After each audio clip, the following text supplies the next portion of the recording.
Senator from Colonial Heights. Madam President, I would ask if the Majority Leader would agree with me that this proposed constitutional amendment was first made available to the public earlier this week on Tuesday, October 28th. Senator from Eastern Fairfax has the floor. I don't think that's an unfair characterization. Madam President, would the Majority Leader yield for an additional question? Will the senator yield again? Sure. Senator yields. The senator from Colonial Heights. Madam President, I would ask the Senator from Eastern Fairfax if he would agree with me that early voting in this election began on September 19th. Senator Surville has the floor.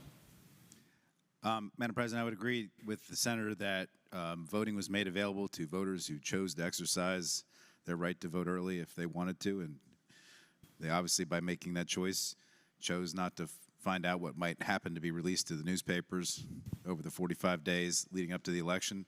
But that's their choice, and some people availed themselves of it. Madam President, would the Majority Leader yield for one final question? Final question, Senator Surville. Sure. Senator yields. Senator from Colonial Heights. Madam President, I would ask the Senator if he agrees with me that 1 million or more Virginians had already voted by the time that this constitutional amendment was made available to the public on October 28th. The senator from Eastern Fairfax County. Madam President, I believe that, yeah, there's probably about 1 million people that voted before that. They also voted before some news was released by some partisan Republicans about one of the candidates for statewide office. They were also released before they also voted before the government shutdown happened. They voted before the east wing of the White House got torn down. There's some people that voted. Some people voted before they found out whether or not the U.S. Senate or the United States government was going to fund the tax credits to keep our health insurance premiums low in Virginia. There's a lot of different things that they chose not to be made aware of. Some people probably already made up their mind and felt like they didn't need more information to vote, so they voted. I thank the Senator. Madam President, speaking to the resolution. The senator has the floor. Madam President, thank you. This proposed amendment, it's not just bad policy, it's a violation of the process, it's a violation of principle, it's a violation of the public's trust. And let's start with the most basic fact that we all agree on. Early voting began in this election on September 19th. Over 1 million Virginians had already cast their ballots, and yet this amendment wasn't even made public until October 28th. And so those voters, those Virginia voters, more than 1 million of them, had no opportunity to know where their delegate candidates stood on this constitutional change before they had the opportunity to vote. And we met one of those voters today. These are real people. That completely undermines the intervening election safeguard that our Constitution requires, Madam President.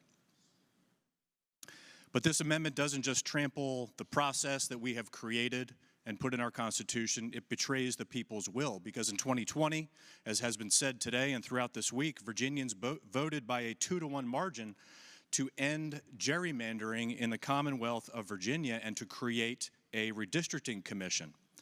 They said very clearly, those 2.3 million Virginians, that politicians should not be drawing the maps.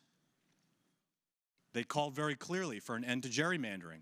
And yet this amendment that we are considering today would strip that commission of its authority and give that power back to the very politicians that the voters removed from the process.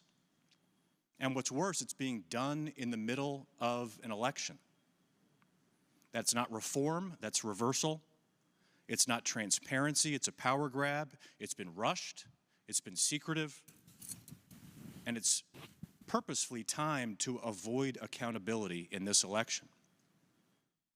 Now, if we care about the integrity of our elections, about the rule of law, and about the message that we send to the people of Virginia, then this body must reject this amendment.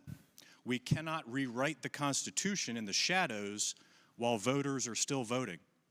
We cannot undo mid-election what the people overwhelmingly decided at the ballot box just 5 years ago. Madam President, this process is wrong, the timing is wrong, and this amendment is wrong, and I would urge the Senate to reject it. Thank you.